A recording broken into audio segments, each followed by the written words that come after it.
Sip. Pak, sejak kapan Pak?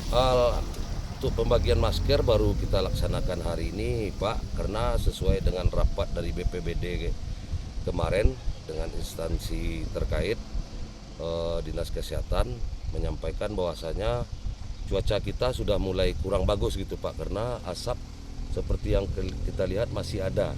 Walaupun untuk api sudah tidak nampak, tapi bekas bara-bara kebakaran yang menimbulkan asap masih sama-sama kita lihat masih ada gitu Pak. Sasaran Pak yang kita bagikan masker ini siapa ini Pak? Sasarannya masyarakat, terutama masyarakat kita yang di Harau, yang domisili di Harau, dan pengunjung yang datang ke tempat wisata Lembah Harau ini Pak.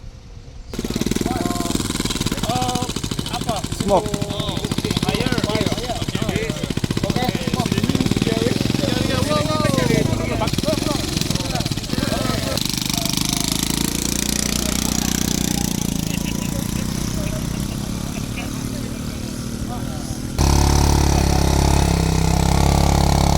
Indonesia bagus, bagus, wih.